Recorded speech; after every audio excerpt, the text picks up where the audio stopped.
Welcome, dear listener. Tonight, we are going to quietly wander into a part of life that everyone experiences, but few talk about in polite company.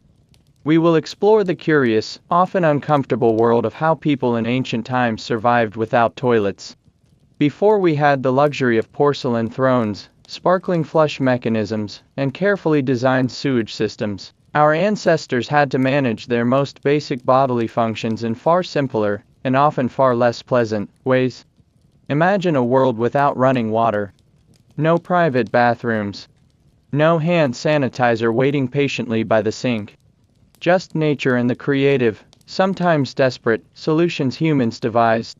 For as long as humans have existed, we have eaten food, digested it, and then needed to dispose of what our bodies no longer required. This simple biological fact has been a constant companion throughout history. And yet, for most of that history, managing human waste was an awkward and unsolved problem. If you take a moment to glance around your modern home, you will see how seamlessly sanitation is woven into your daily routine. The bathroom is tucked away behind a door, out of sight and out of mind.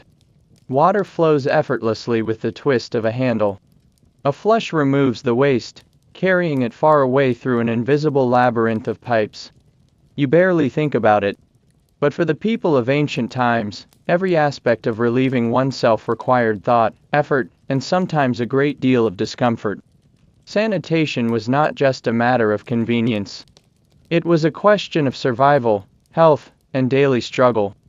Imagine waking up at dawn in a small mud brick house on the banks of the Nile River, thousands of years ago. The sun creeps over the horizon, casting a soft golden light across the fields. Birds call gently in the distance.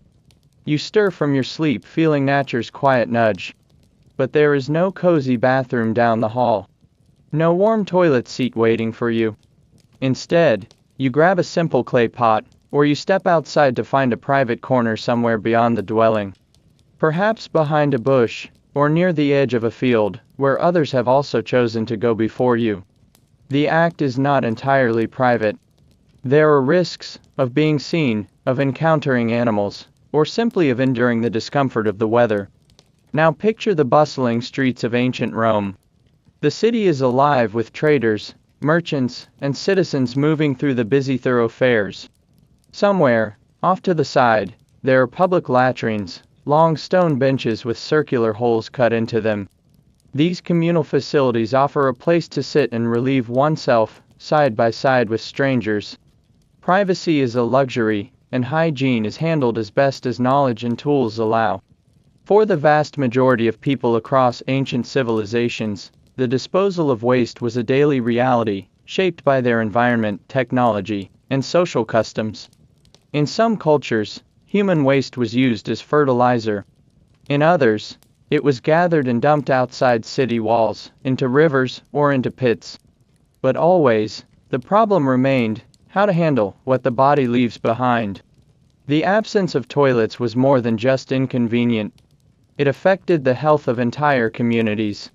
Diseases spread quickly when waste contaminated drinking water or food supplies. In many places, the stench of human waste was simply part of daily life, inescapable and constant.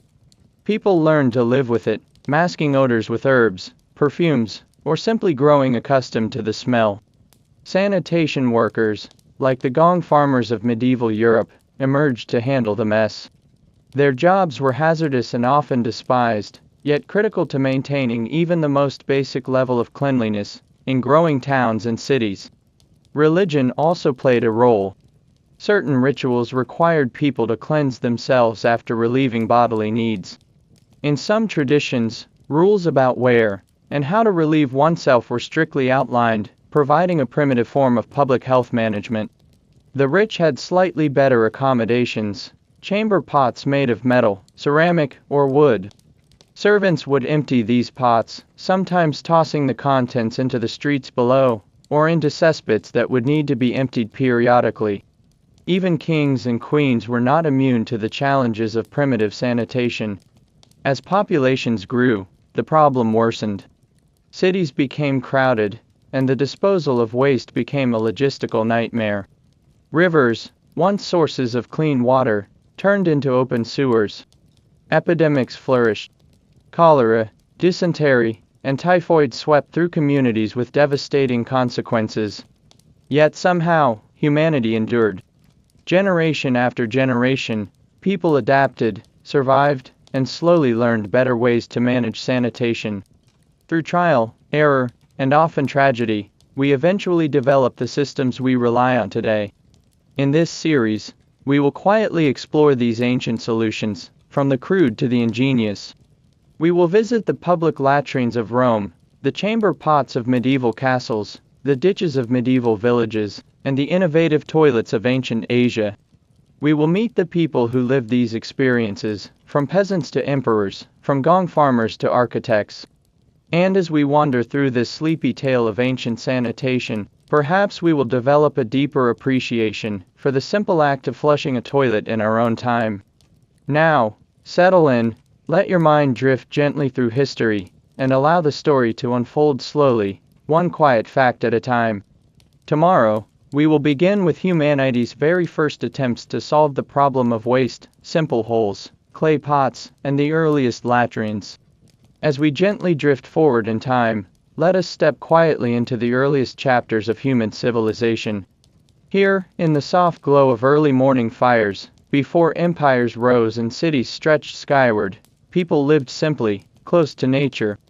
And yet, even in these earliest days, the human need for waste disposal demanded attention. When humanity first transitioned from nomadic hunter-gatherers to settled farmers, everything changed. Villages sprouted up near rivers, fields were carefully cultivated, and animals were domesticated. As people lived in larger, more permanent groups, waste quickly became a challenge. Unlike roaming bands who could leave their waste behind as they moved, settled communities had to contend with waste accumulating where they lived. In the very beginning, the most straightforward solution was nature itself. People would simply find a quiet patch of ground, dig a small hole with sticks or stones, relieve themselves, and cover it back up. This practice, known as the cat hole method, was effective for small populations. The earth acted as a natural filter, reducing smells and helping prevent the spread of disease. But as villages grew larger, these simple holes were not enough. Waste began to collect near homes and pathways, attracting flies, rodents, and causing unpleasant odors. People needed more organized solutions. And so, the earliest communal latrines were born. In some of the world's earliest civilizations, Mesopotamia, the Indus Valley, and ancient Egypt, more sophisticated sanitation methods began to appear. These early attempts, while still primitive by today's standards, show remarkable ingenuity for their time. Take, for instance, the ancient Indus Valley civilization, which flourished around 2500 BCE. In cities like Mohenjo-Daro and Harappa, archaeologists have uncovered what may be some of the world's first urban sanitation systems. Simple brick-built toilets were connected to covered drains that carried waste away from homes. Though not perfect, these systems represent one of humanity's earliest efforts to manage waste in a systematic, thoughtful way. The people of ancient Mesopotamia also developed early toilet technologies. In some wealthier homes of Babylon and Ur, archaeologists have found clay seats positioned above pits or simple cesspools. These pits were periodically emptied, and waste was sometimes used as fertilizer, a practice that carried risks, but also reflected the resourcefulness of ancient farmers. Meanwhile, in ancient Egypt, the situation was both simple and varied. Most common people used basic ceramic chamber pots, which they would empty outside the home. Wealthier Egyptians might have limestone or wooden toilet seats positioned above sand-filled containers. Servants would regularly clean and dispose of the waste. Yet, even the grandest of Egyptian palaces had nothing resembling a modern toilet. Sanitation remained a daily, hands-on responsibility. The chamber pot became a common solution across many ancient cultures. Simple to make, easy to transport, and usable indoors, these pots allowed people to relieve themselves in relative privacy, especially at night. In the morning, the contents would be carried away, often dumped into fields, rivers, or simple waste pits. It's easy to imagine an ordinary morning thousands of years ago. A family wakes up in their small home, a one-room hut with earthen floors and a thatched roof. In the corner sits a clay pot, now full. A family member, often a servant or a child, carries the pot outside, walking carefully to avoid spilling, and empties it into a nearby pit or canal. The chore is done quickly, quietly, and without complaint. It is simply part of daily life. Of course, the use of chamber pots and pits posed constant health risks. Flies swarmed around waste, spreading germs. Rats and other vermin thrived in the filth. Diseases such as dysentery, cholera, and parasitic infections were common and deadly. Yet, without the scientific understanding of germs, ancient people did not always recognize the connection between waste and illness. In some cultures, spiritual or superstitious beliefs shaped toilet habits. Certain societies believed that waste carried evil spirits or harmful energies. Rules and rituals were created to determine where, when, and how people could relieve themselves. These traditions, though not based on scientific knowledge, sometimes offered protection by keeping waste away from living spaces. For many people in early civilizations, the location of waste disposal was carefully chosen. Pits were dug far from wells or rivers to prevent contamination of drinking water. In some communities, designated waste fields were established outside city walls, where human and animal waste could decompose safely. These basic practices were important first steps toward public health. Even with these early innovations, life without toilets was far from comfortable. Odors filled the air, especially in densely populated areas. Rainstorms could wash waste into streets and living areas, creating foul-smelling, hazardous conditions. In the heat of summer, the stench was sometimes unbearable. Still, the human spirit is remarkably adaptable. People grew used to the sights, smells, and chores of ancient sanitation. Children learned the routines from an early age, and adults accepted the daily labor involved. It was, simply, the way life was. As the centuries passed, these early practices would evolve. From simple holes in the ground to communal latrines, from clay pots to rudimentary sewer systems, each small step represented humanity's ongoing effort to master the management of waste. And so, as we leave behind the dawn of civilization, we prepare to journey next into one of the most ambitious attempts at public sanitation in ancient history, the remarkable public latrines of ancient Rome. Let us now step softly into the bustling streets of ancient Rome. The air is filled with the distant sounds of merchants calling out their wares, the steady clatter of sandals on stone, and the occasional neigh of a horse or clack of a wagon wheel. The city, one of the greatest marvels of the ancient world, is alive with activity. But beneath the grandeur of marble temples, sprawling forums, and towering aqueducts lay one of Rome's more practical and less glamorous innovations, the public latrine. In a world without private bathrooms, these communal toilets offered a place for citizens to relieve themselves, side by side, in full view of one another. The Roman latrine, while perhaps unsettling to modern sensibilities, was a triumph of engineering for its time. The city's vast population, numbering perhaps over 1 million at its height, required creative solutions for sanitation. The latrines were one part of an intricate system, designed to keep the sprawling metropolis functional. A typical public latrine was a simple, open room constructed of stone or concrete. Along the walls, a series of long, bench-like seats were arranged. These seats, often made of marble or stone slabs, featured evenly spaced round holes cut through them. Some latrines were designed with additional smaller holes near the front, possibly for cleaning purposes or for children. Beneath these seats ran a continuously flowing channel of water. Waste dropped directly into the channel and was carried away to larger sewers, most notably the Cloaca Maxima, one of Rome's greatest underground engineering marvels. This constant movement of water helped reduce odors and keep the latrines relatively clean compared to earlier methods. Despite these impressive features, the experience of using a Roman latrine was far from private. Men and women often used separate facilities, but within each, there was no attempt at individual stalls or dividers. People would sit side by side, engaged in quiet conversation or sometimes even business negotiations while tending to nature's call. In this setting, bodily functions were not treated with the same sense of privacy or embarrassment we often associate with them today.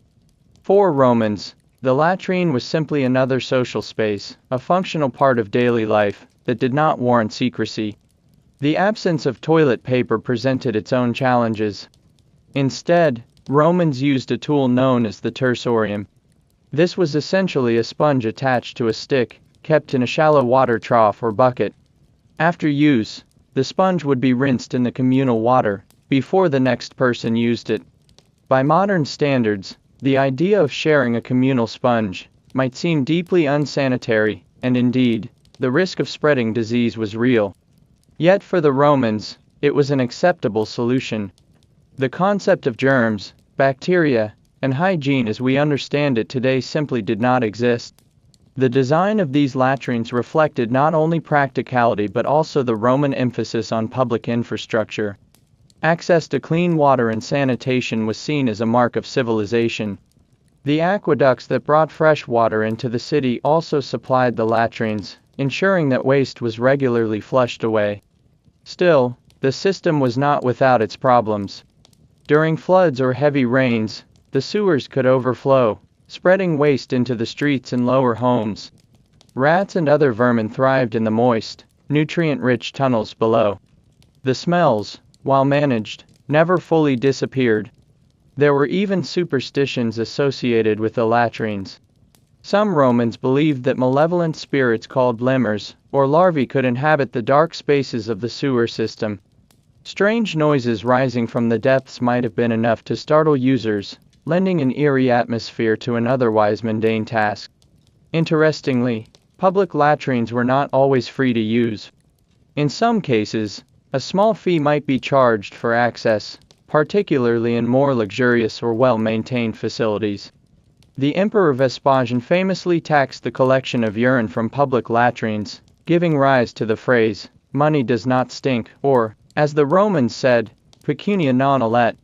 This urine, surprisingly valuable, was collected for use in tanning leather, laundering clothing, and even certain chemical processes.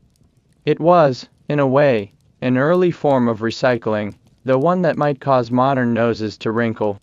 For all their advancements, even the best Roman latrines could not completely prevent the spread of disease.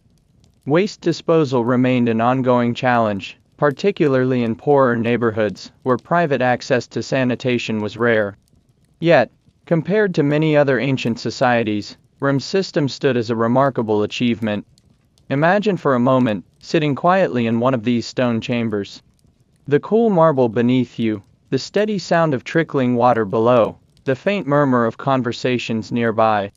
Outside, the city bustles on, a constant hum of life, commerce, and history unfolding. For the Romans, this was simply routine. And in its own strange way, the communal latrine was a symbol of their highly organized, highly social civilization. As we leave the marble benches of Rome behind, our next destination will carry us eastward, where the Greeks approached the same problem, with their own unique blend of simplicity and practicality.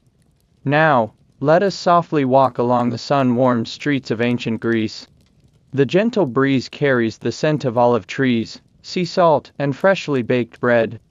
Marble temples rise gracefully against the bright blue sky. Citizens gather in shaded agoras, discussing philosophy, politics, and poetry. But beneath all this elegance and wisdom, the Greeks faced the same unchanging problem that every society has confronted: what to do when nature calls. Unlike the elaborate public latrines of Rome, the Greeks took a much simpler approach to sanitation. Simplicity, after all, was often a hallmark of Greek life, practical, minimalist, and deeply connected to nature. For most ordinary people in Greek city-states, there were no grand communal latrines. Instead, daily waste was managed with the humble chamber pot, known as the amu. These small vessels, made from clay or bronze, were kept inside the home, usually tucked in a corner or under the bed. Each morning, the full pots were carried outside. The waste was often dumped into nearby fields, open ditches, or into the city's narrow drainage channels. In some cases, people would toss waste into the street, a habit that required pedestrians to tread carefully, particularly after dark. Athens, one of the most famous Greek cities, was densely populated, with houses packed tightly together along narrow lanes. Sanitation was a growing concern. Though some homes had primitive drainage systems made of terracotta pipes, these were rare luxuries for the wealthy. For most, the streets themselves became de facto sewers, especially during heavy rains, when runoff swept waste away toward nearby rivers or the sea. The gentle murmur of the Ilissos River, or the Aegean waves carried away not just water, but the burdens of the city. The Greeks, like many ancient peoples, did not have toilet paper. Instead, they employed materials both simple and surprising. Smooth stones, known as passoi, were often used for cleaning oneself. These flat pebbles, collected and sometimes polished for comfort, were kept nearby during toilet use. Another option was shards of broken pottery called ostraka. While these fragments served multiple purposes in Greek society, including voting for ostracism, they were also used in personal hygiene. The practice was functional, though not without risks of irritation or injury. In wealthier homes, scraps of cloth or wool might have offered a gentler alternative. But for the average Athenian, a few smooth stones tucked into a corner were sufficient. As in other ancient cultures, privacy was limited. Within households, members of the family, and sometimes servants, shared chamber pots. In public, people simply found secluded spots, when necessary, often behind buildings, near city walls, or out in the fields. Public baths, so central to Greek social life, did include rudimentary toilet areas. But these were simple structures, without the sophisticated drainage systems seen in later Roman designs. Waste was washed away with water from the baths, or swept out periodically by attendants. Despite the simplicity of Greek sanitation, there was an awareness of cleanliness. Bathing was a daily ritual for many Greeks, and the importance of washing hands and feet was taught from childhood. While they may not have fully understood germ theory, they did associate cleanliness with health and virtue. Religion and superstition also played a role in shaping Greek toilet habits. Certain deities were believed to oversee aspects of health and cleanliness. Offerings might be made to household gods, or rituals performed to ward off illness and misfortune related to waste and filth. Greek doctors, like the famed Hippocrates, observed that proximity to waste and stagnant water often led to disease. Though they lacked modern knowledge, their observations led to practical advice on sanitation: keep living areas clean, avoid contaminated water, and dispose of waste outside the home. Still, outbreaks of disease were not uncommon. Dysentery, intestinal parasites, and skin infections plagued Greek communities, especially in crowded urban areas during hot summers. The limitations of their simple systems could not always prevent the spread of illness. Even in the grand theaters of Athens or the Olympic arenas of Olympia, visitors had to make do with whatever primitive facilities were available, or simply find a quiet spot in nature. Large gatherings posed particular challenges for waste management, requiring constant effort to keep public spaces tolerable. Imagine, if you will, a quiet evening in an Athenian home. The household has finished its meal. Oil lamps flicker gently as shadows dance along the walls. The chamber pot sits nearby, waiting for its inevitable use before dawn. The streets outside lie still, though somewhere in the distance, dogs bark and faint voices drift on the breeze. In this world, waste management was a daily chore, but not a source of great discomfort or shame. It was simply part of life, managed with quiet practicality and a touch of philosophical acceptance. As the stars twinkle gently over Mount Olympus, we prepare to leave Greece behind and journey onward. Ahead lies the medieval world, where castles rise and peasants toil, and where toilets take on strange and sometimes perilous forms. As we quietly leave the sunlit world of ancient Greece behind, we now step softly into the cool stone corridors of medieval castles. The flickering torchlight casts long, dancing shadows against thick walls. Outside, The wind whistles across the battlements. Within these towering fortresses, lords and ladies lived lives of luxury, by the standards of the time. But even here, the problem of waste was ever present. In these fortified castles, the toilet took on two distinct and memorable forms, the privy and the garderobe. These were not grand inventions of technology but rather practical adaptations to life within stone walls. The privy was essentially a small enclosed chamber, often attached to the outer wall of the castle, or built into a projecting tower. A wooden seat with a hole cut in it sat over a vertical shaft. Waste would drop directly down this shaft, exiting outside the castle wall, or into a pit or moat below. For those who lived inside the stone fortresses, the sound of waste splashing far below became an ordinary part of daily life. The positioning of these shafts often allowed the waste to be carried away by rainwater or, less pleasantly, to simply accumulate beneath the castle. The garderobe, often confused with the privy, served a similar purpose but with slight differences. Garderobes were narrow stone or wooden closets, built into the thick outer walls of the castle. Some were placed over open air, others extended out from the wall like a small balcony. Waste fell directly into the open ground, sometimes onto a midden heap, sometimes into running water, and sometimes simply piling up beneath the castle where it attracted flies, rats, and other scavengers. The name garderobe translates roughly to guarding the robes. It was thought that hanging clothes near these areas could help protect garments from lice and moths because of the strong ammonia fumes rising from the waste below. In a strange twist of medieval logic, the foul smell may have served as a crude form of pest control. Inside the garderobe, conditions were simple and functional. A stone or wooden bench was built into the wall, with a round hole cut into it. Some were large enough to allow multiple users, while others were tiny spaces barely wide enough for one person. There was no water for flushing, and cleaning the shafts was an unpleasant but necessary task assigned to servants or laborers. In winter, these spaces were bitterly cold.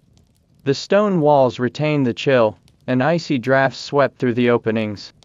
Using the garderobe in the dead of night or early morning meant braving the cold and damp, often while balancing carefully to avoid accidents. For the castle's residents, chamber pots still played an important role, especially at night or during inclement weather. These were emptied each morning, carried by servants to designated waste heaps or pits. The task of waste disposal fell upon the lowest members of the household staff, often young boys, servants, or even prisoners. The design of garderobes and privies sometimes incorporated rudimentary drainage systems.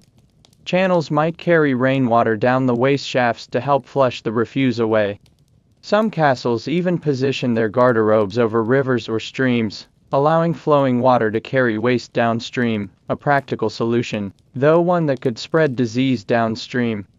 For all their practicality, castle toilets were far from sanitary by modern standards. Odors permeated the air, and waste often accumulated in areas close to living quarters.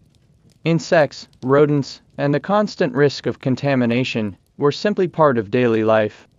Medieval medical knowledge was limited, but people did observe that waste and filth contributed to illness. Epidemics of dysentery, cholera, and other intestinal diseases were common, especially during sieges when waste management became even more difficult. Despite the unpleasant conditions, castle residents accepted these realities. Lavish feasts were held in grand halls, just steps away from garderobes and refuse pits. Nobles dined, danced, and conversed, largely unbothered by the ever-present odors. Imagine, if you will, a cold autumn evening inside a medieval keep. The great hall echoes with the sound of laughter, the clinking of goblets, and the crackle of a roaring fire. Outside, beneath the stone walls, waste drips slowly into a growing pile. The moon rises over the distant forest, casting silver light on the ancient stone. Even the grandest castles could not escape the realities of bodily functions. And yet, life continued, meals were prepared, songs were sung, and babies were born, all within these cold stone walls, that never offered true separation from waste.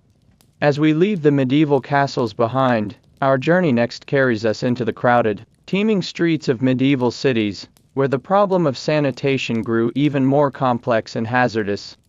Now we step slowly and quietly into the narrow, winding streets of medieval cities. The air is heavy with the smells of roasting meats, fresh bread, livestock, and something less pleasant, lingering beneath it all. The towering timber-framed houses lean slightly inward over crowded alleyways, their upper floors nearly touching. In these cities, places like London, Paris, and Bruges, sanitation was not a system so much as an ongoing struggle. Unlike the castles with their garderobes, or the Romans with their engineered sewers, most medieval townspeople dealt with waste in the simplest ways imaginable. For many, there was no toilet at all. Chamber pots remained the most common solution. Each household kept one or more of these clay or metal vessels for daily use. They were emptied frequently, sometimes into cesspits behind the house, sometimes directly into nearby rivers, and often simply into the street. In theory, there were rules. Many medieval towns issued ordinances about waste disposal. Citizens were instructed to dump chamber pots only at certain hours or into designated drains. Some towns banned dumping altogether within the city walls, but rules often went ignored. The narrow streets were rarely paved, and gutters, called kennels, ran down the center. Wastewater, animal droppings, rotting food, and human waste flowed together in a slow, stinking trickle. In the rain, the gutters filled and overflowed. In the heat, the smell grew unbearable. Even the wealthiest neighborhoods were not immune. Servants might carry waste from noble households to be dumped far away, but city layouts often meant that refuse still accumulated dangerously close to homes. Some homes had small privies, simple wooden sheds built over pits behind the house. These cesspits slowly filled with waste. When full, they required emptying, a task performed by men known as gong farmers or night soil men. These men worked at night, digging out the foul-smelling pits, and carting the waste outside the city walls, where it might be dumped or sold as fertilizer to nearby farmers. Gong farming was dangerous, poorly paid, and deeply unpleasant, but it was a necessary profession. Yet not all waste was properly managed. Many city dwellers simply dumped waste wherever convenient. Buckets were emptied into ditches or even tossed from upper-story windows with a quick shout of warning, or sometimes no warning at all. The famous cry of "Garde à l'eau," possibly from the French garde, "Allo, beware of the water," warned passersby to step aside as waste rained down from above. But not everyone bothered to shout. Walking the streets required constant vigilance. In dry months, the streets became dust bowls, filled with dried waste that blew through the air with every breeze. In wet months, they became slick, filthy rivers of sludge. Rats thrived. Flies swarmed. The risk of disease was ever present. Indeed, medieval cities were perfect breeding grounds for epidemics. Dysentery, typhoid, and cholera spread rapidly through contaminated water supplies and unsanitary streets. The Black Death, which decimated Europe in the 14th century, found an easy foothold in these crowded, dirty cities, where filth and fleas ruled. Attempts were made to improve sanitation. Some cities dug larger sewers beneath the streets, while others designated waste disposal sites outside city walls. Certain public latrines existed, usually simple wooden buildings built over pits or rivers. But these were few and far between. Street cleaners, called scavengers, were sometimes hired by city authorities to sweep waste from the streets. They worked with shovels and carts, pushing piles of refuse out of the city when possible. But their work was constant, and the tide of filth never truly subsided. Water sources became contaminated as waste seeped into rivers and wells. People drank this water daily, unaware of the microscopic dangers within it. Diseases spread silently through these unseen pathways, cutting lives short and leaving entire communities devastated. Even the great cathedrals and marketplaces stood amid this ongoing battle against waste. Worshippers might step carefully around puddles of filth on their way to prayer. Merchants sold their goods while flies buzzed nearby. Imagine, if you will, a quiet dawn in one of these cities. The bells ring softly, calling people to morning mass. The streets glisten faintly with the dew, or is it something else? A horse clops along carefully, its rider wary of slippery footing. From above, a window creaks open as someone prepares to empty a chamber pot into the street. For medieval city dwellers, this was simply life. The smells, the filth, the ever-present threat of illness, these were part of the fabric of daily existence. They adapted, endured, and survived despite the constant challenges of living without proper toilets. As we leave the crowded medieval cities behind, we now journey to the Far East, where civilizations like China and Japan developed their own unique methods of waste management. Now we drift softly across great distances, leaving behind the narrow, noisy streets of medieval Europe. We cross vast mountains, wide rivers, and silent deserts. The air grows quieter, filled with the fragrance of blooming cherry blossoms and the subtle scent of incense. We arrive in the Far East, a land where sanitation followed different paths. Here, in ancient China and Japan, people developed their own gentle solutions to the universal problem of waste. In ancient China, great empires rose and fell along the flowing rivers like the Yangtze and the Yellow River. Chinese cities, from early dynasties to the Tang and Song periods, saw impressive advances in many aspects of life, including waste management. Unlike much of medieval Europe, some early Chinese communities developed sophisticated sewer systems. In certain larger cities, wastewater channels were dug beneath streets, carrying sewage away from homes and marketplaces. Though these systems were far from perfect, they reflected an early understanding that separating waste from living spaces was important for health and comfort. Within private homes, chamber pots were still common, but with a difference. In many Chinese households, human waste was collected carefully not simply for disposal but for reuse. This practice, known as night soil collection, involved gathering waste to fertilize agricultural fields. Night soil workers moved quietly through cities, emptying chamber pots and latrines, then transporting the waste to farms outside the city walls. There, it would be aged and processed before being applied to crops. This recycling of waste into valuable fertilizer helped sustain China's dense populations and intensive farming systems for centuries. Though modern sensibilities may cringe at the thought, this method allowed China to maintain relatively clean urban centers, compared to some parts of Europe. Waste was not seen only as a problem but as a resource, part of the natural cycle of life, soil, and food. Public latrines also existed in many Chinese cities. These were simple structures, wooden or brick enclosures over pits, sometimes with basic drainage features. They served the working poor and travelers, offering a modest level of privacy and sanitation. Japan, too, developed its own methods of managing waste. In feudal Japan, where respect for cleanliness was deeply embedded in cultural practices, human waste was also valued as fertilizer. Wealthy farmers often paid for the right to collect waste from urban households, competing for contracts that gave them access to the rich nutrients contained in human excrement. In Japanese towns and cities, wooden or ceramic chamber pots were common in homes. Public latrines, sometimes built over flowing streams or rivers, helped carry waste away from populated areas. Clever drainage channels directed waste toward agricultural lands, where it became part of the rice-growing cycle. Even in large cities like Edo, modern-day Tokyo, this system kept streets relatively clean despite the high population density. Night soil collectors operated quietly and efficiently, creating a functioning economy based on waste collection and reuse. The Japanese emphasis on cleanliness extended beyond waste management. Bathing was a daily ritual, and homes were kept meticulously tidy. This cultural focus helped reduce the spread of disease even in the absence of modern sanitation systems. Unlike medieval European cities, where filth accumulated in the streets, Japanese urban centers maintained a surprising level of order. Waste was handled systematically, reused productively, and managed with a sense of responsibility to the community and environment. Yet challenges remained. During floods or typhoons, waste could still contaminate drinking water. Parasites and waterborne diseases were common threats, particularly in more densely packed neighborhoods.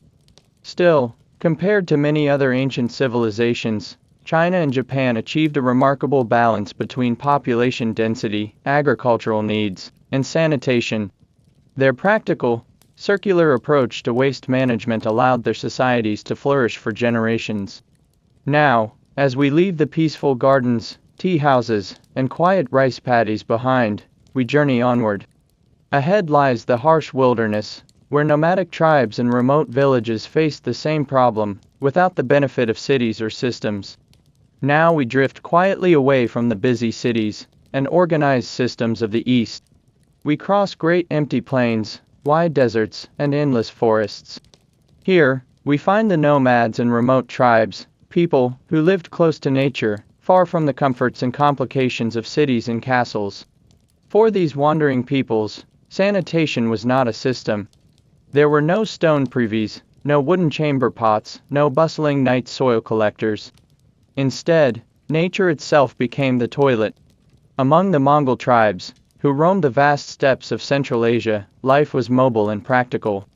Their homes, the sturdy and transportable yurts, could be packed up and moved as needed. There was little need for permanent waste facilities. When nature called, people simply stepped outside, found a quiet spot far from camp, and relieved themselves under the open sky. To minimize contamination, camps were carefully arranged. Waste areas were kept downwind and downhill from living quarters. This simple wisdom protected water sources and helped reduce disease. In arid regions, such as the deserts of North Africa or the Middle East, nomadic Bedouins and Berber tribes used similar practices. Waste was buried in shallow pits dug into the sand or soil. The hot sun and dry climate helped decompose waste quickly, leaving little trace behind. In tropical rainforests where some remote tribes lived among dense trees and constant rainfall, waste disposal was equally tied to nature. People would walk a short distance from their huts, relieve themselves, and allow the heavy rains and rich soil to absorb and break down the waste. Among many indigenous tribes, there were traditional rules and customs about where and how waste should be disposed of. These customs were passed down through generations, ensuring that water sources remained clean and food supplies remained safe. In colder regions, such as among the Inuit peoples of the Arctic, waste disposal presented different challenges. With frozen ground and limited vegetation, waste could not be buried easily. Instead, waste was often frozen in place or collected in containers that could be disposed of when conditions allowed. The simplicity of these systems carried certain advantages. Unlike the crowded cities of Europe or the elaborate drainage systems of Rome, nomadic and tribal groups rarely faced the same large-scale outbreaks of disease linked to sanitation failures. Their low population density, constant movement, and close relationship with nature often protected them from the worst effects of waste accumulation. However, these groups still faced risks. Insect-borne diseases, contaminated water, and animal scavengers were ever-present dangers. Careful site selection and strict adherence to traditional sanitation customs were crucial to survival. Imagine, if you will, a quiet evening on the Mongolian steppe. The sun sets slowly, painting the sky with deep orange and purple hues. The herds of horses and sheep settle down as a cool breeze whispers across the grasslands. A family finishes their evening meal inside a warm yurt. Far from their home, a member steps carefully away from the camp to answer nature's call, beneath the vast, starlit sky. There is no chamber pot, no wooden privy, only the soft earth, the distant howl of wolves, and the gentle rustle of the grass. This was life for countless generations of nomads and tribespeople across the world. Sanitation was not a separate system, but a part of daily life, simple, immediate, and intimately connected to the land itself. As we leave the quiet wilderness behind, we now prepare to visit another realm of ancient life, the bustling world of marketplaces and travelers, where inns and waystations had to handle the constant needs of passing guests. As we move softly now, leaving behind the open wilderness of the nomads and the steady rhythm of nature-based sanitation, we enter a different space entirely, one that sits somewhere between the crowded cities and the vast emptiness of the countryside. The roads that crisscrossed ancient lands were traveled by merchants, pilgrims, soldiers, and wanderers, all of whom needed places to pause, to eat, to sleep and, unavoidably, to relieve themselves. Thus, along these dusty, winding paths rose the inns and waystations of the ancient and medieval worlds, humble establishments that served as temporary shelters for the traveling multitudes. The inns varied widely in size and quality. Some were nothing more than simple taverns, with a few beds scattered in shared rooms, while others, located along major trade routes, offered courtyards, stables, kitchens, and rudimentary private rooms.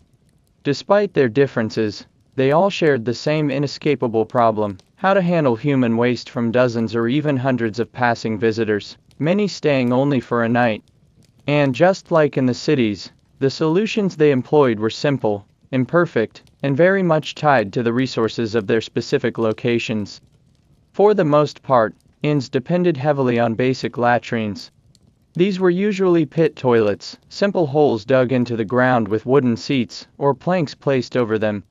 The pits were often lined with stone or timber to prevent collapse, but beyond that, there was little sophistication. When a pit filled up, the only solution was to dig a new one nearby and cover the old one with earth, allowing nature to slowly break down the contents over time. There was no flushing, no sewage system, no odor control. Inside the inn itself, chamber pots remained the standard option for nighttime needs. Guests, often sharing crowded rooms with strangers, would use these pots during the night and either empty them themselves in the morning or rely on the innkeeper's servants to dispose of the contents.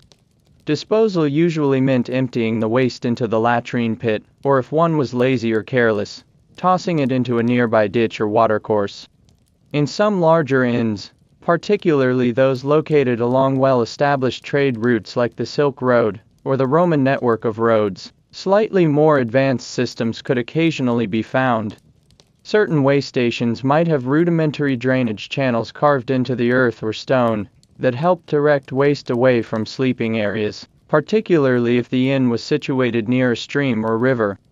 But even these were quite primitive by modern standards, and often became foul-smelling hazards themselves, if not regularly maintained. The challenges of waste management at inns were made worse by the transient nature of their visitors. Unlike cities, where the local population could develop consistent habits and slowly improve their systems, inns faced an endless parade of new guests, people from different lands with different customs, levels of cleanliness, and personal hygiene practices. Travelers might carry lice, parasites, or contagious diseases, introducing new threats into the closed quarters of the inns. The combination of shared sleeping spaces, limited washing facilities, and unsanitary toilets made these places breeding grounds for illness. For the weary traveler, though, these concerns often faded into the background. After a long day spent riding horseback, pulling carts, or walking on dusty roads, even the most humble inn offered shelter from the elements, food for the belly, and a straw-filled mattress for rest. The privies and chamber pots might have been crude and unappealing, but they were preferable to squatting by the side of the road in the cold night air, exposed to wild animals and highway thieves. Inns also had to manage the waste produced by their kitchens and stables, which often overwhelmed even the human waste problem. Animal manure, leftover food scraps, and dirty water all contributed to the growing mounds of refuse behind these establishments.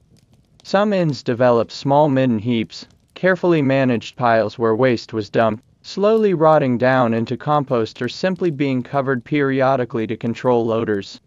However, many more simply allowed waste to accumulate haphazardly, producing a stench that clung to the air and drifted into the rooms where guests tried to sleep.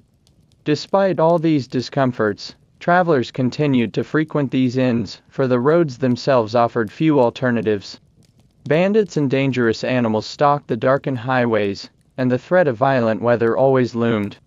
To have a roof overhead and a warm meal, even amid the filth, was a small but precious comfort. And so, the cycle of daily life at the waystation continued, with chamber pots filled, latrines used, and waste slowly piling up behind the walls.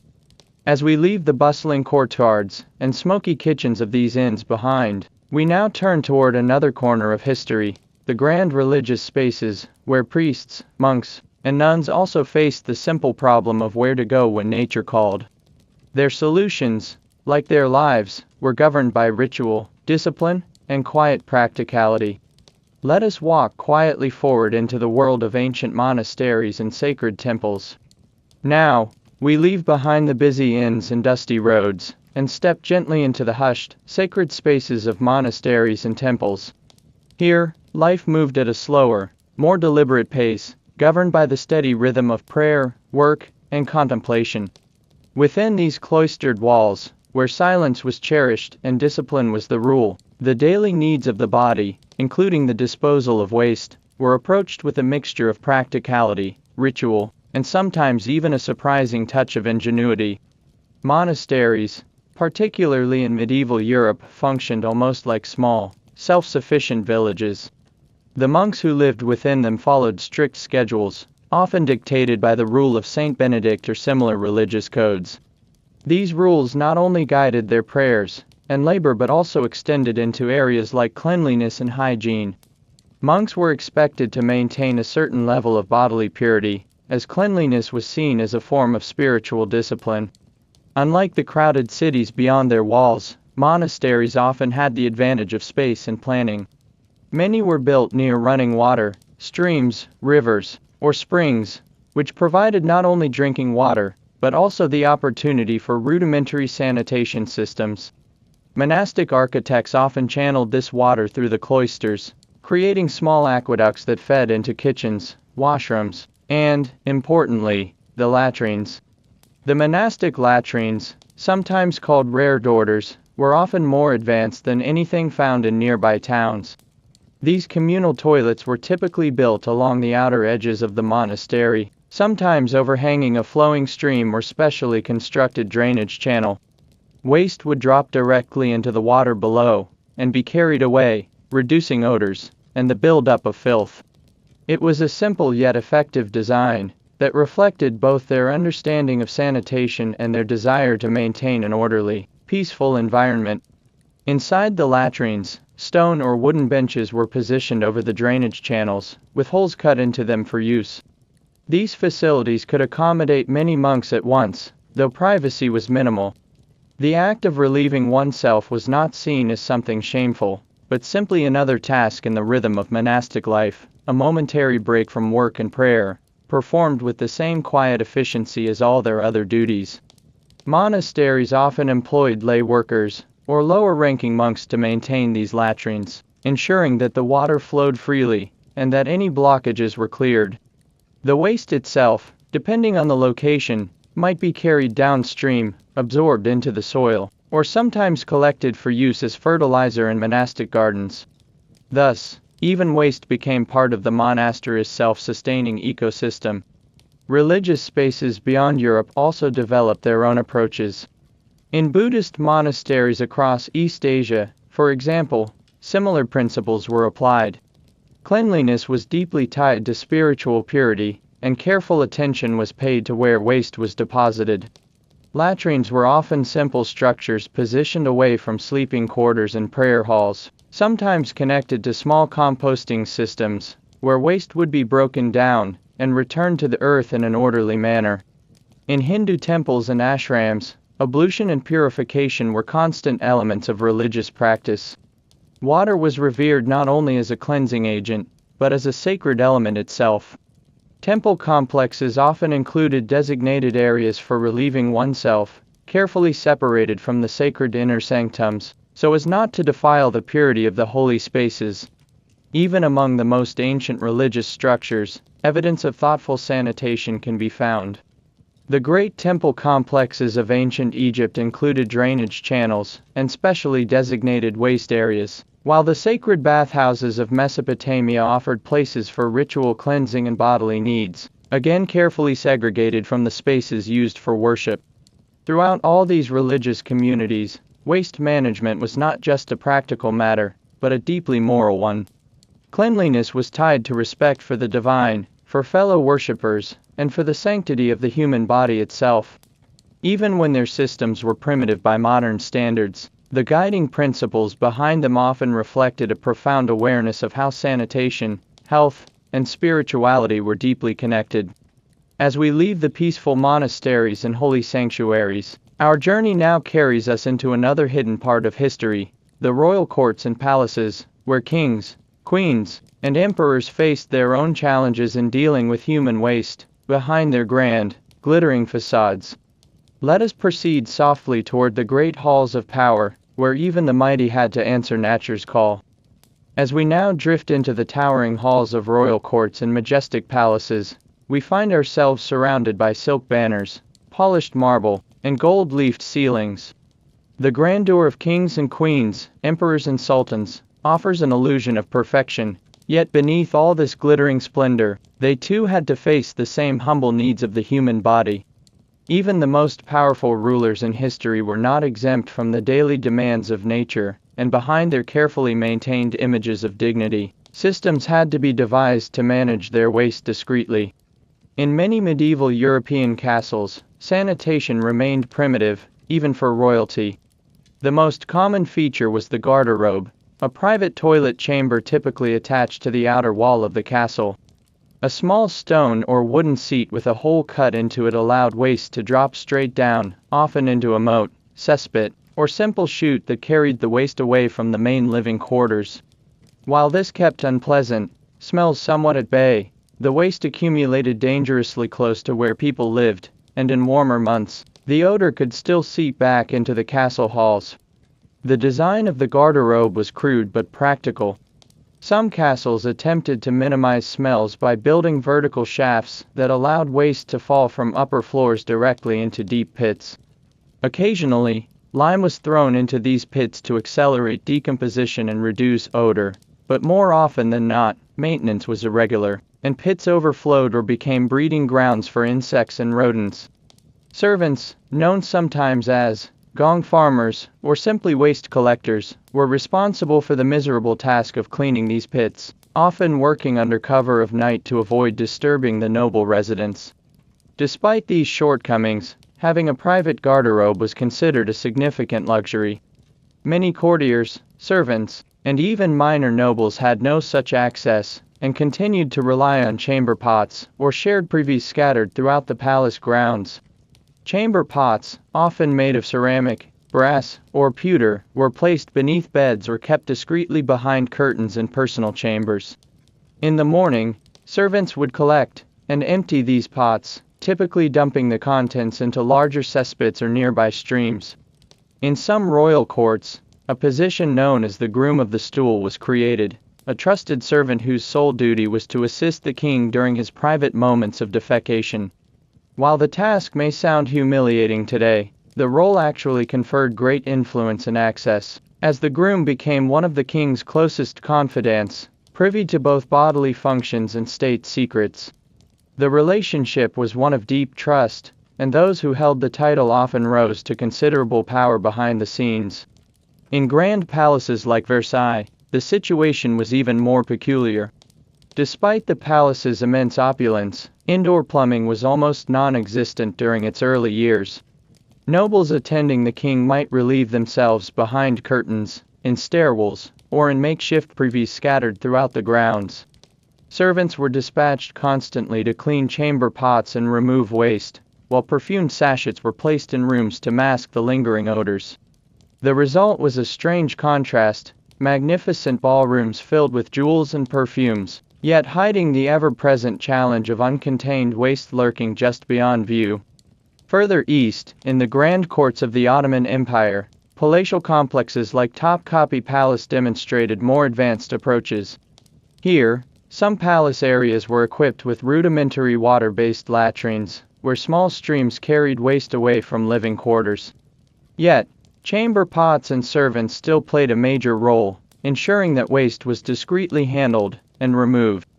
In China's Forbidden City, waste disposal was similarly a combination of tradition and simple mechanics. The vast palace housed thousands of people, including the emperor, concubines, servants, and eunuchs. Privies were positioned strategically, often with stone or ceramic fixtures above pit systems, while chamber pots were widespread for use within private chambers. Special palace workers were assigned to remove, clean, and empty the waste daily. Despite the cultural differences between these courts, one common thread remains: wealth could provide privacy and comfort, but it could not entirely escape the unglamorous realities of human waste. The powerful lived in gilded cages, but behind the gold and silk, servants toiled tirelessly to ensure that the ruler's private moments remained hidden from view. As we now leave the echoing marble corridors of these grand palaces, we turn toward one of history's most overlooked chapters: the servants and workers who bore the daily burden of managing waste for others. Their lives, often hidden in the shadows, were essential to the comfort of everyone else. Let us move gently into their world now. Behind every grand palace, bustling city, humble inn, or quiet monastery, there existed a world that few wanted to think about: the world of the laborers, the cleaners, the silent hands that made the comfort of others possible. These men and women, often living in poverty and anonymity, carried out one of the most unpleasant yet necessary tasks in ancient society: the collection and removal of human waste. While kings held court, merchants conducted business, and monks chanted prayers, these laborers moved quietly through alleys, courtyards, and darkened streets, performing the invisible labor that allowed civilizations to function day after day. In medieval cities, especially during periods of growth, managing human waste became an increasingly monumental challenge. Streets were often narrow, crowded, and poorly maintained. Without any central sewage system in place, chamber pots were regularly emptied out of windows into the streets below, turning public roads into slow-moving rivers of filth. To combat this rising tide of waste, cities employed men known as gong farmers or night soilmen. These workers would arrive after dark, long after respectable citizens had retired for the evening, carrying heavy wooden buckets, shovels, and tools into the depths of cesspits and latrines. The work was physically grueling and profoundly dangerous. The air inside cesspits was often thick with noxious gases, methane, ammonia, and hydrogen sulfide, which could render a worker unconscious or even dead in minutes if proper care was not taken. They worked knee-deep or waist-deep in human waste, carefully transferring the heavy, foul-smelling material into containers that could be hauled away from the city. The stench followed them everywhere, clinging to their clothes, skin, and hair, marking them socially as untouchables despite the critical importance of their work. Despite the risks, gong farmers were sometimes paid relatively well compared to other low-skilled laborers, reflecting both the danger and the distastefulness of their trade. But payment could never fully compensate for the loss of dignity and social isolation many of them faced. In many cities, gong farmers lived on the outskirts, segregated from the main population to prevent contamination and avoid offending the noses of polite society. Beyond the cities, servants within castles, manors, and noble homes performed similar duties. In the daily routine of great houses, chamber pots were carried carefully down long stone corridors, emptied into privies or pits, and returned to bedrooms for the next night's use. The work required discretion and a strong stomach. For the young boys and girls assigned to these duties, often starting as children, the task was a constant, daily reminder of their low status within the household hierarchy. They served invisibly, as the aristocrats around them feasted, danced, and debated matters of court. In monasteries and religious compounds, novices and lay brothers frequently bore this responsibility. Though performed as part of their spiritual humility, the work was no less arduous. Maintaining the latrines, ensuring the water channels flowed, cleaning out blockages, and scrubbing stone surfaces were daily chores that kept the monastery both livable and ritually pure. The combination of physical labor and silent prayer offered these workers little rest but much discipline. The same patterns repeated themselves in great palace complexes across Asia, Africa, and the Middle East. In the Forbidden City, the laborers who cleaned the countless chamber pots of the imperial household operated unseen. In the sprawling harem quarters of Topkapi Palace, eunuchs and servants handled waste discreetly, ensuring that the comfort of the sultans and their entourages was never disturbed by unpleasant odors or unsightly mess.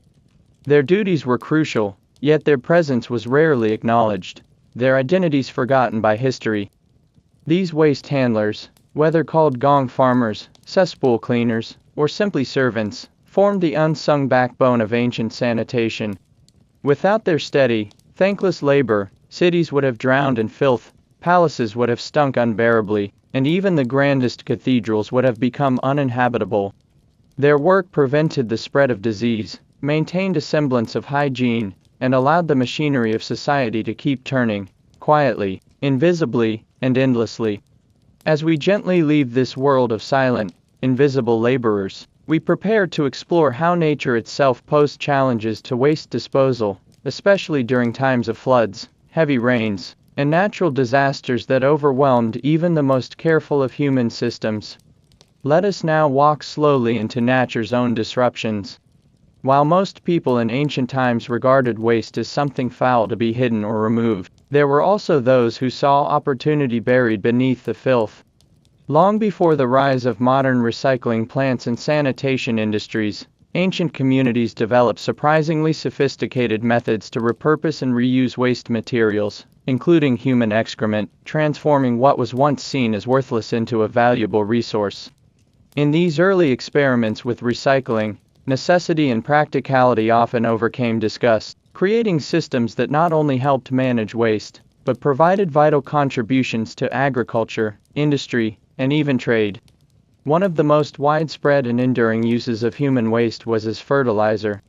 For ancient farmers who toiled on land that could easily become depleted, enriching the soil with organic matter was essential for continued survival. Night soil, the polite term often used for human waste, was collected from urban cesspits, chamber pots, and privies and transported to the countryside by cart, often under cover of night or early morning to minimize offense. Once applied to fields, the decomposing waste returned precious nutrients to the soil, boosting crop yields and maintaining the fertility of farmlands that would otherwise become barren over time. In China, this practice became particularly well developed. For centuries, Chinese farmers engaged in highly organized systems of human waste collection and redistribution. City authorities sometimes regulated this trade, with waste collectors operating under licenses that allowed them to gather night soil from urban households and transport it to rural farms. Specialized containers, often carried by shoulder poles, were used to move the waste discreetly through narrow streets and country roads. This system not only sustained China's dense agricultural regions, but also minimized the public health hazards that might have emerged from uncontrolled waste accumulation. In Japan, similar night soil collection systems were established, often operating with remarkable efficiency. Contracts between farmers and city dwellers allowed for the exchange of waste in return for payment or goods. Urban households would accumulate their waste, which was then collected regularly and delivered to farmers who eagerly sought it for use in rice paddies and vegetable plots. The process was so valued that in some areas, night soil became a form of property, with disputes arising over collection rights and access to particularly large or reliable sources of waste. But the reuse of waste extended beyond agriculture.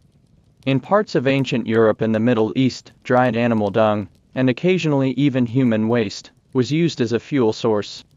In regions where firewood was scarce, dung cakes provided a crucial source of heat for cooking and warmth. The process of drying and burning waste might seem unappealing by modern standards, but to many ancient households, it was simply a matter of survival, another adaptation to life in resource-limited environments. Tanners, dyers, and other artisans also found uses for waste products in their trades.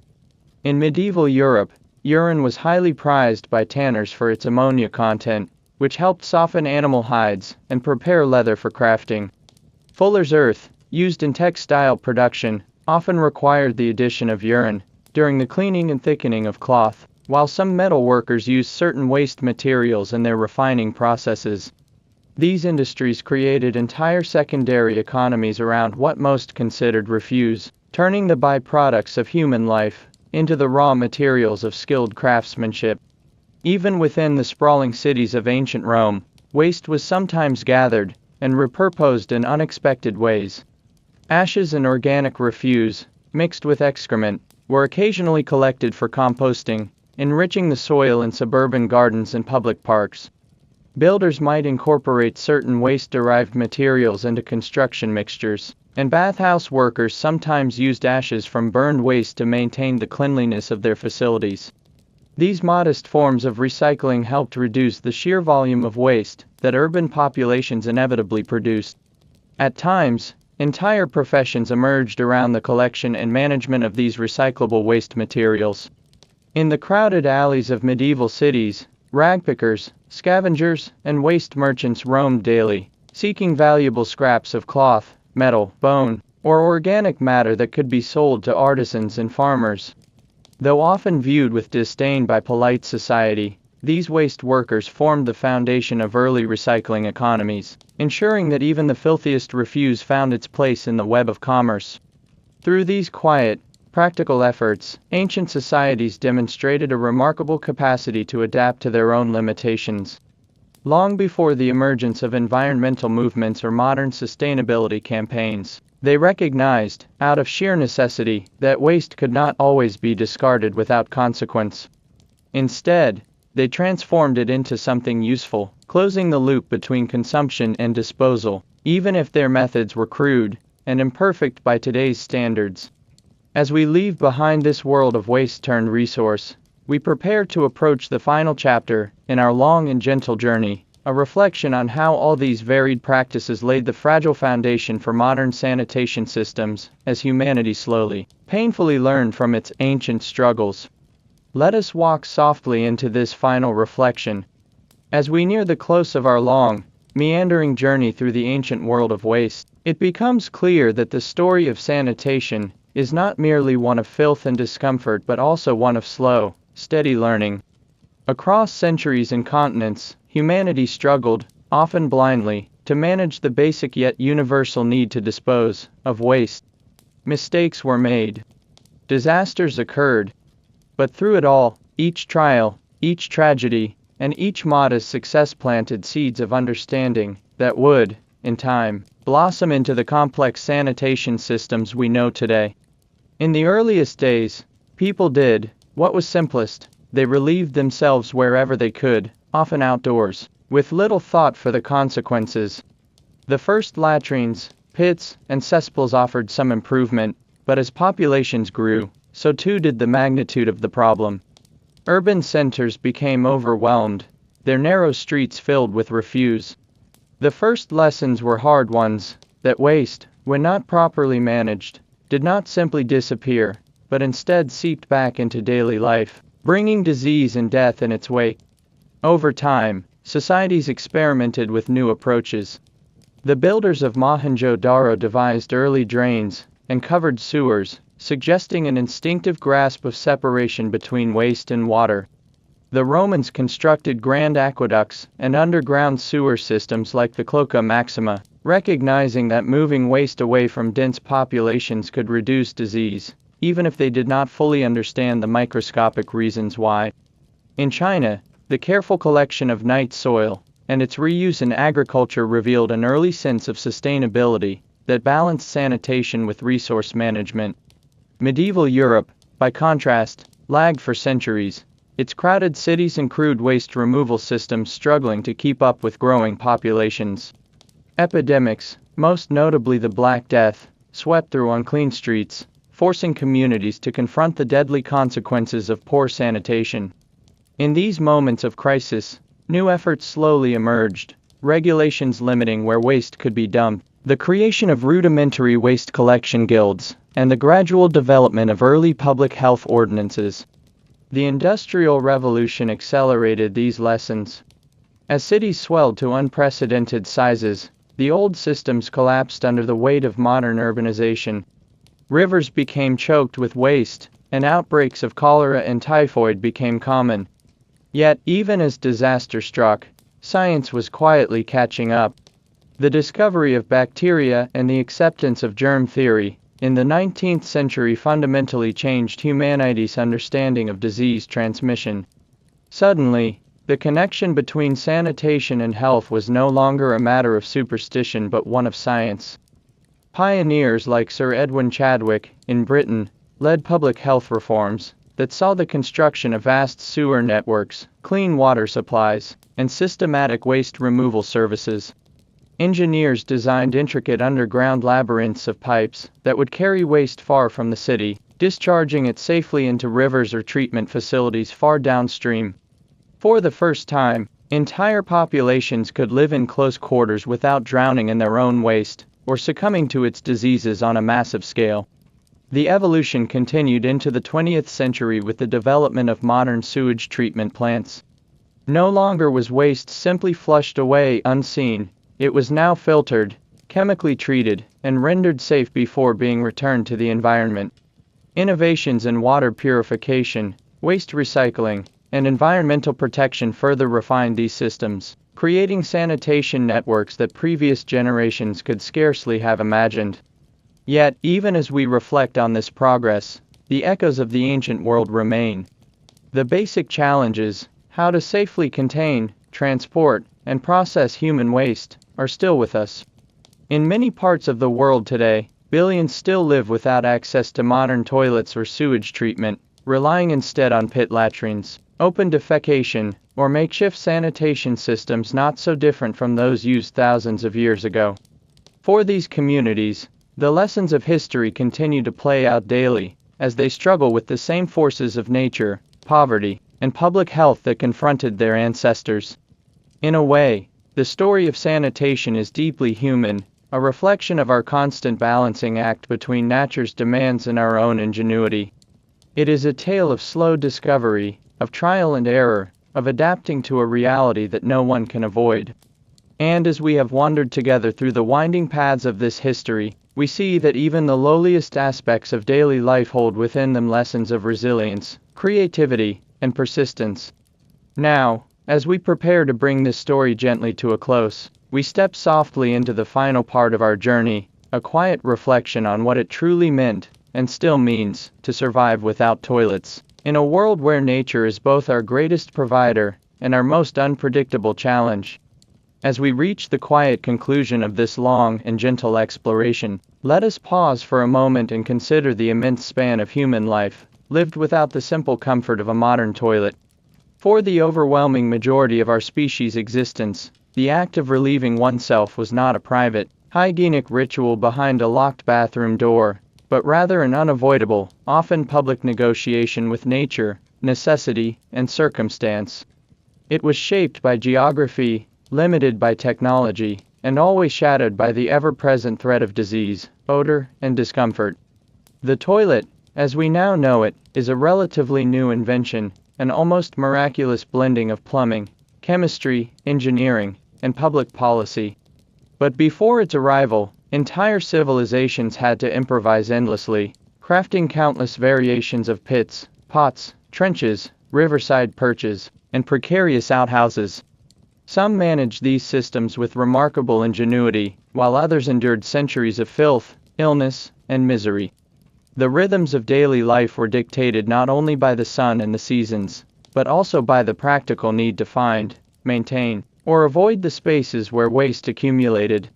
There were moments of surprising sophistication, the sewers of Rome, the night soil systems of China and Japan, the careful urban designs of the Indus Valley.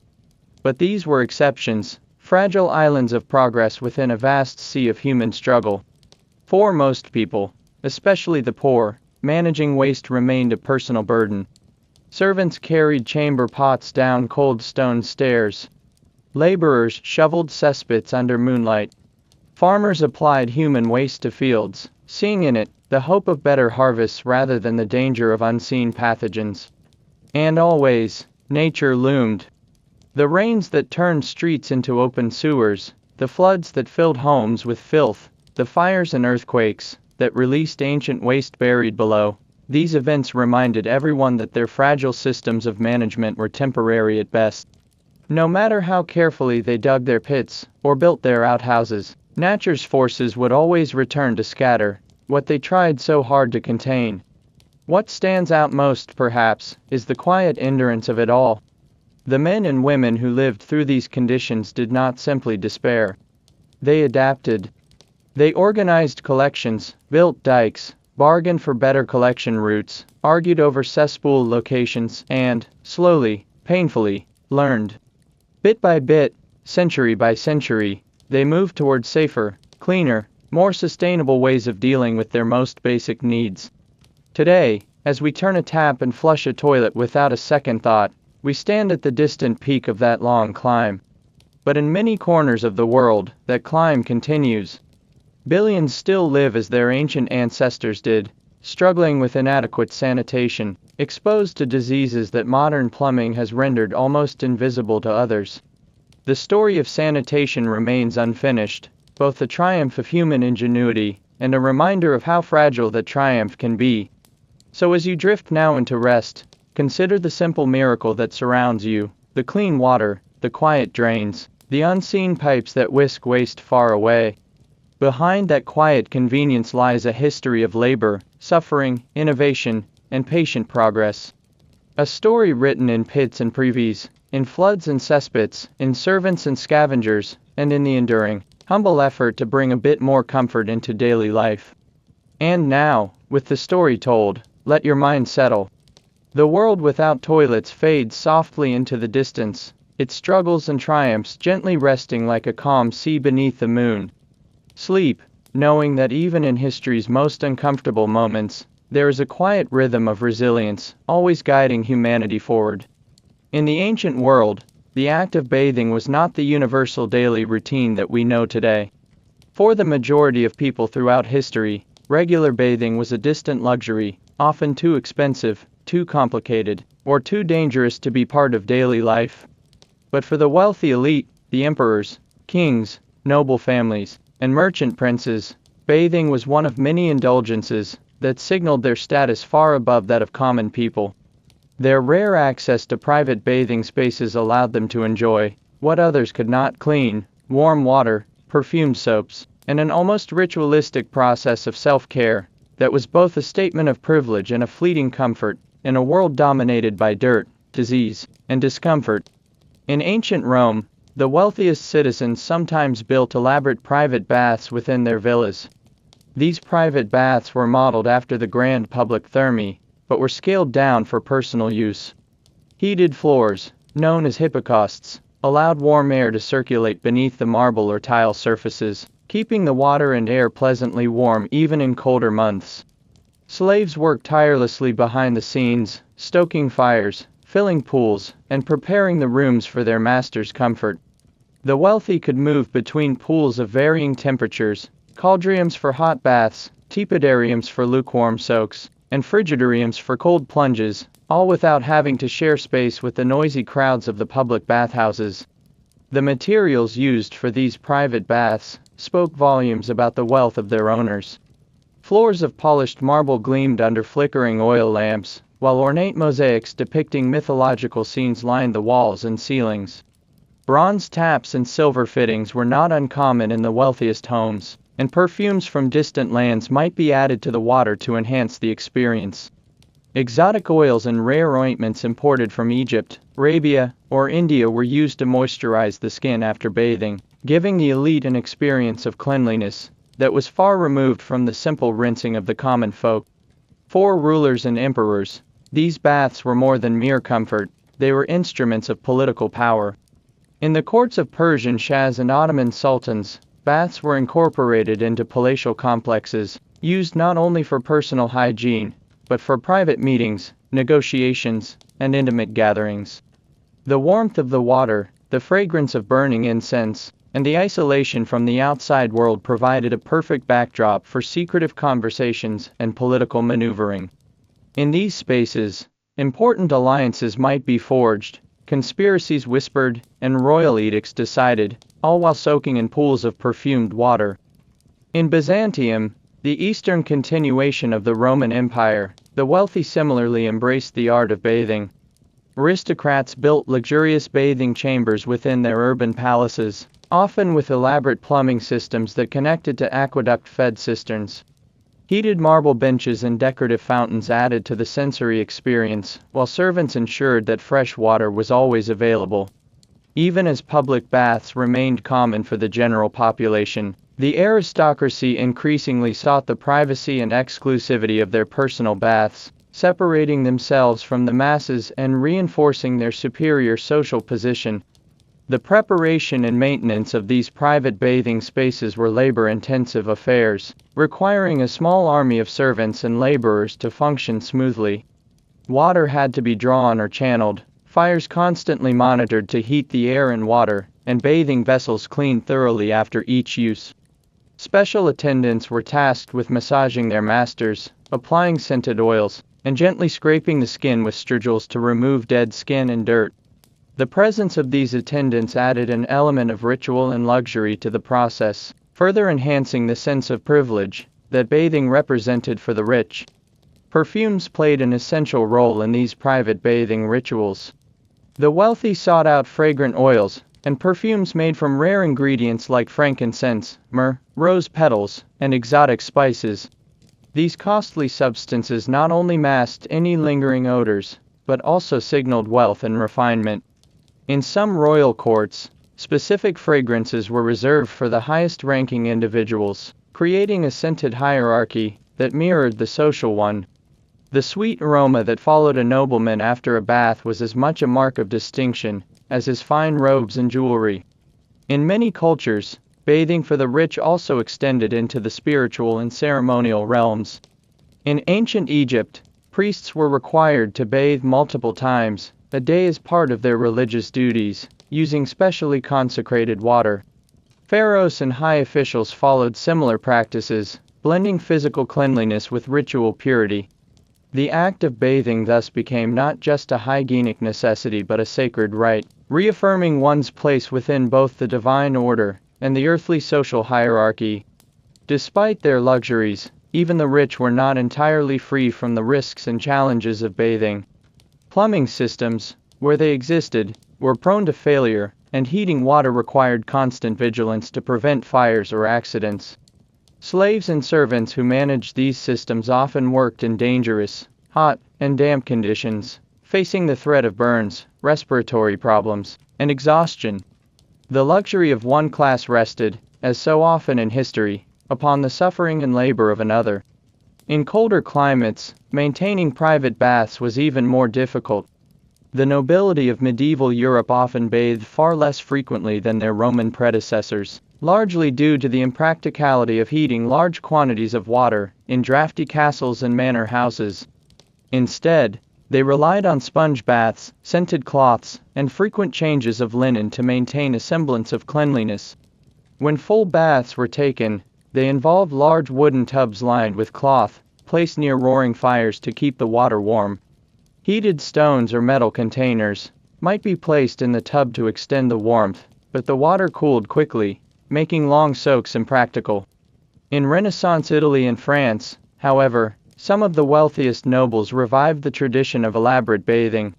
Decorative bathing chambers were constructed in royal palaces, complete with elaborate fountains, intricate tile work, and complex plumbing systems that drew water from aqueducts or wells. The famous Medicis of Florence, for example, built luxurious baths that reflected their immense wealth and influence. Bathing once again became both a personal comfort and a public statement of sophistication and power. Throughout all these variations, one truth remained constant for the rich: bathing was a rarefied experience, carefully orchestrated and jealously guarded. It was not the hurried, daily routine familiar to us today, but rather an occasion, a deliberate act surrounded by servants, luxury, and often ceremony. The baths of the elite offered not only physical comfort but psychological reassurance, a sense of separation from the filth and labor of the lower classes, an illusion of control over the unclean world outside their marble walls. Yet, even with all their wealth and privilege, the rich were never entirely free from the larger realities of their time. Epidemics still swept through palaces, diseases that no amount of perfumed water could prevent still claimed the lives of kings and queens. Bathing, while luxurious, was only one small defense against the ever-present dangers of the pre-modern world. The rich bathed more often and more lavishly than the poor, but they remained just as vulnerable to the invisible forces of nature that neither wealth nor servants could fully control.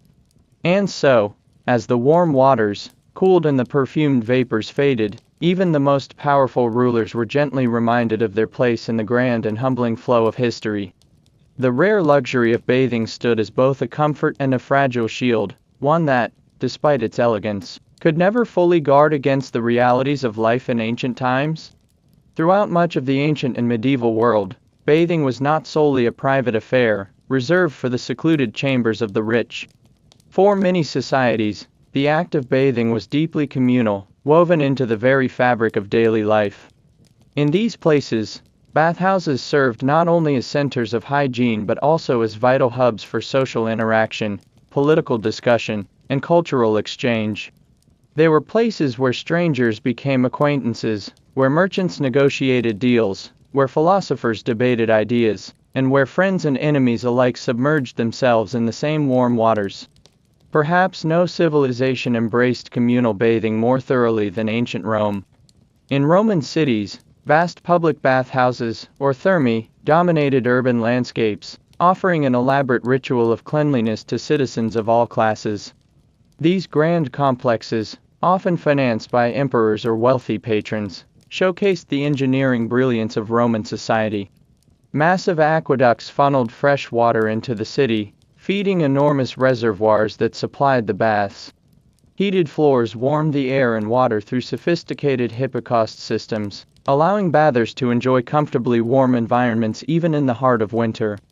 The experience of visiting a Roman bath was structured, yet leisurely. Upon arrival, visitors would typically undress in the apoditerium, a large changing room equipped with rows of cubbies for clothing. Slaves often accompanied their masters, carrying oils, towels, and scraping tools known as strigils. From there, bathers would proceed through a sequence of chambers, the tepidarium for mild warmth, the cauldrium for intense heat, and finally the frigidarium for a brisk, refreshing plunge into cold water. But these baths were far more than simple places to cleanse the body. The bathhouses functioned as vibrant social arenas, where senators might meet informally with clients, where poets recited their latest verses, and where ordinary citizens gossiped about the latest scandals from the forum. Merchants negotiated trade deals while reclining on benches, soldiers discussed their campaigns, and philosophers debated matters of virtue and vice under clouds of rising steam. The bathhouses of Rome were democratic spaces in their way, where the distinctions of class momentarily blurred as bodies, regardless of status, shared the same waters. Yet, for all their grandeur, Roman bathhouses were not without their complications. The sheer volume of people using these facilities daily presented enormous sanitation challenges. Though water was continuously supplied and drained, the constant turnover of bathers meant that oils, sweat, hair, and dirt quickly contaminated the pools. Slaves and attendants worked tirelessly to clean the chambers, but odors often lingered, and the risk of spreading skin infections, parasites, or other ailments remained high. Despite these hazards, the Romans valued the experience enough to continue the practice for centuries.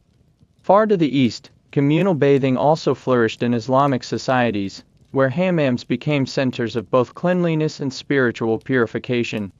Inspired by earlier Roman models, but adapted to Islamic principles of ritual purity, hammams offered structured sequences of warm, hot, and cool rooms. Men and women typically bathed at separate times or in separate facilities, adhering to strict modesty codes. The hammam was a vital part of life, preparing the faithful for daily prayers and special religious observances. In the hammam, bathers engaged in a rhythmic, almost meditative process. They relaxed on heated marble slabs, allowing their muscles to soften as steam filled the air. Attendants, known as telecs, performed vigorous scrubbing rituals, exfoliating dead skin and stimulating circulation. Afterward, bathers were rinsed with warm water, followed by soothing massages with fragrant oils. The hammam experience was deeply sensory, the echoing voices, the soft glow of lanterns, the scent of incense, and the rhythmic sounds of flowing water created an atmosphere both cleansing and calming. Like their Roman predecessors, hammams also served as important community gathering spaces. Weddings, births, and other significant events were often accompanied by group visits to the bathhouse. Friendships were forged, alliances negotiated, and local news shared while steam swirled around quiet conversations. Despite the religious significance, hammams offered moments of light-hearted socializing and human connection, bridging social divides within the community. In Japan, communal bathing found a distinct expression in the form of onsens and sentos. Onsens, fed by natural hot springs, were prized for their mineral-rich waters, believed to possess healing properties. Sentos, meanwhile, were man-made bathhouses that provided affordable access to bathing for urban populations. In these spaces, the act of bathing was approached with quiet reverence. Before entering the shared soaking pools, bathers carefully washed and rinsed themselves, ensuring that the communal water remained as clean as possible. Japanese bathhouses emphasized harmony and respect for others. Silence often prevailed, broken only by the gentle sound of water or the occasional exchange of polite greetings. Bathers of all ages and backgrounds shared the same space, unified by the simple, timeless act of immersion in warm water. In rural regions, entire communities might visit the local onsen together, strengthening social bonds while enjoying the soothing embrace of nature's warmth. In medieval Europe, communal bathhouses, known as stews or public baths, also played a role, though with greater complications. These establishments, often privately owned, offered heated baths to urban populations who lacked private facilities.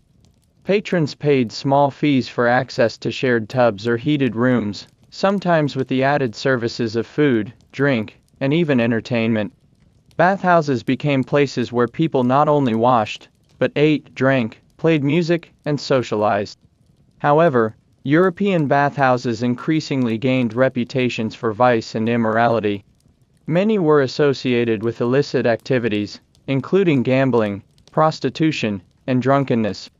As outbreaks of plague and other diseases swept through Europe, public fears grew that bathhouses were breeding grounds for infection. By the late Middle Ages, many bathhouses closed, either by decree of nervous authorities, or from dwindling public trust.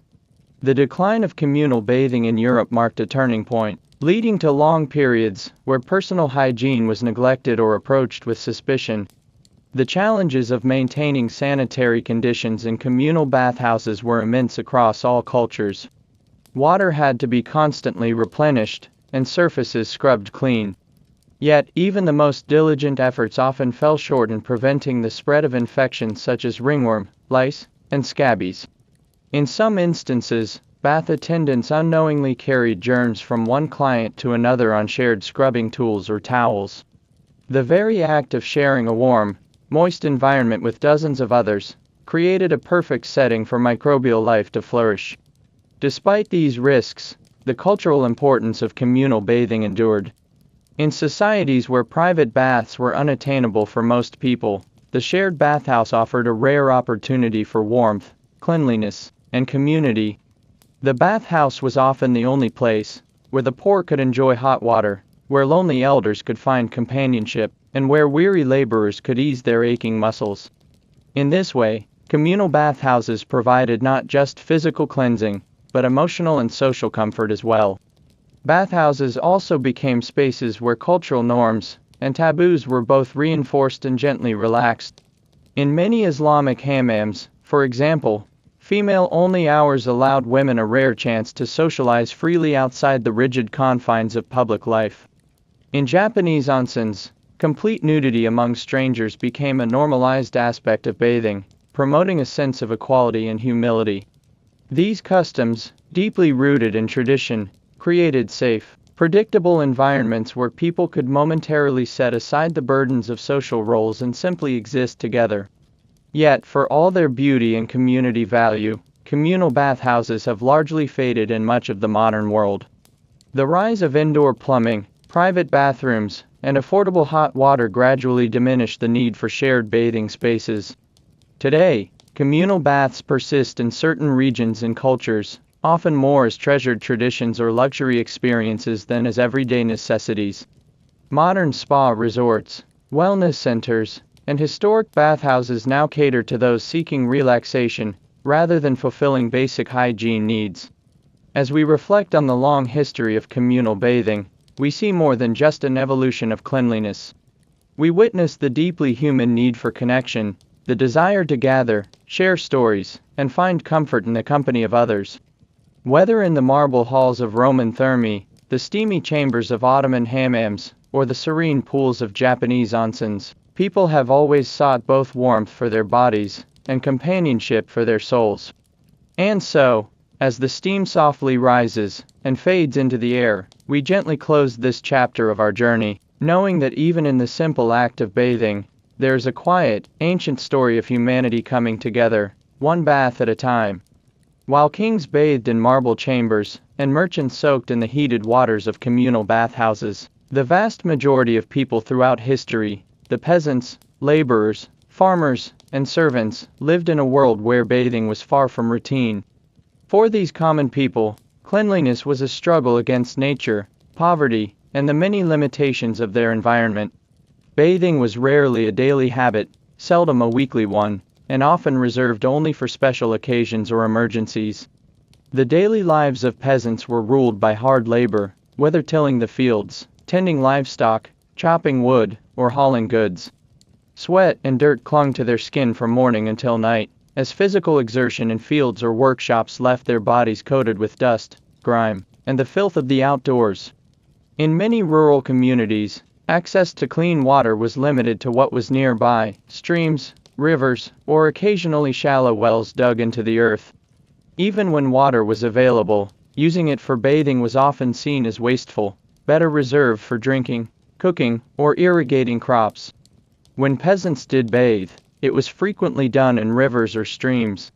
But even this form of bathing presented numerous challenges. The water was cold, particularly in the cooler months, making the experience uncomfortable, sometimes even dangerous due to the risk of hypothermia. The river banks were muddy, slippery, and often crowded with insects. Fish swam nearby, while leeches sometimes latched onto exposed skin. In some regions, crocodiles, snakes, or other wildlife posed additional threats, turning a simple attempt at washing into a nervous, hurried affair. Privacy was yet another concern. Many peasants lived in tightly packed villages or small communities, where modesty was valued, and opportunities to bathe alone were rare. Bathing outdoors required careful timing, often at dawn or dusk when fewer eyes were likely to see.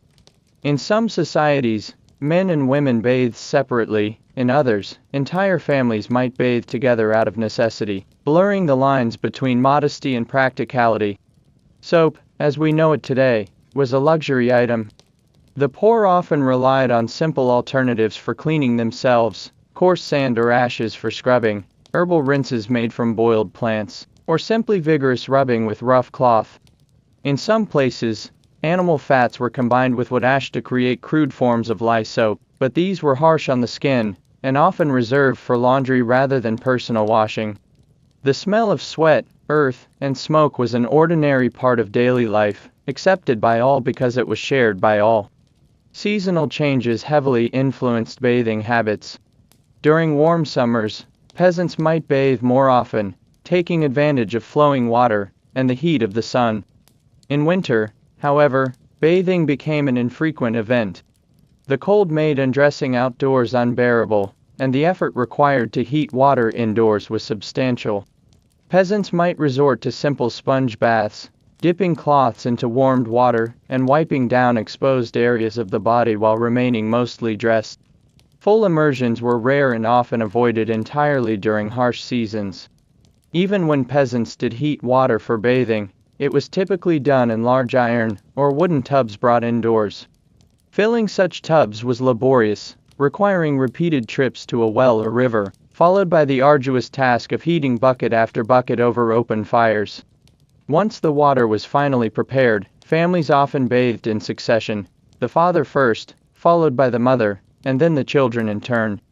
By the end, the water was murky and cold, but using fresh water for each person was simply impractical for people of limited means. Hygiene among peasants was also influenced by local customs and superstitions. In some cultures, people believed that excessive bathing could make the body vulnerable to illness by opening the pores to dangerous air or spirits. Others feared that washing too often might wash away protective layers of natural oils believed to guard against sickness. These beliefs, combined with the difficulty of bathing, often led to long periods without thorough washing. Instead of frequent bathing, many peasants turned to other methods to maintain a degree of cleanliness. Changing undergarments and linens regularly was one such method. Linen was prized for its absorbent and breathable qualities, capable of wicking away sweat and dirt. By changing into fresh clothing, peasants could feel cleaner even if their skin had not been washed. Linen shirts, chemises, and undergarments thus became crucial components of medieval hygiene, far more than the rare full bath. Herbal remedies also played a role. Bundles of aromatic herbs, such as rosemary, lavender, sage, and mint, were sometimes used as makeshift sponges or infused into wash water. Inhaling their fragrant vapors offered both a sensory comfort and a perceived health benefit, believed to ward off illness. Some peasants even carried small bundles of herbs in their clothing to mask body odor or to protect themselves from the bad airs that were thought to cause disease. Shared sleeping arrangements added to the hygiene difficulties. Many peasant families lived in one-room homes, sleeping together in close quarters. The mixture of unwashed bodies, livestock kept indoors for warmth, and smoke from cooking fires created an environment filled with strong, lingering odors. Ventilation was minimal, especially during cold seasons, when windows remained tightly shuttered to retain warmth. The resulting atmosphere was dense, warm, and pungent, but to those living in it, it was simply normal. Parasites were a common part of daily life. Lice, fleas, and bedbugs thrived in the folds of clothing, in bedding, and on unwashed scalps. Combating these pests involved regular combing, the use of herbal repellents, and occasional fumigations with smoke or pungent herbs. Even so, complete eradication was rarely possible. The constant presence of parasites added to the discomfort of unclean bodies, but they were an accepted nuisance, endured like the weather or the hard labor of daily life. For many peasants, public bathhouses, where they existed, offered rare opportunities for full body washing. However, entrance fees, social stigmas, or religious concerns often limited their access. In some areas, itinerant bath attendants or traveling barbers offered rudimentary bathing services, setting up temporary bathing stalls or offering heated wash water in exchange for small payments. These services were regular and often reserved for festivals, holy days, or preparations for important events like weddings. Special occasions often dictated bathing schedules. Weddings, baptisms, holidays, or visits from distant relatives might prompt a rare full bath.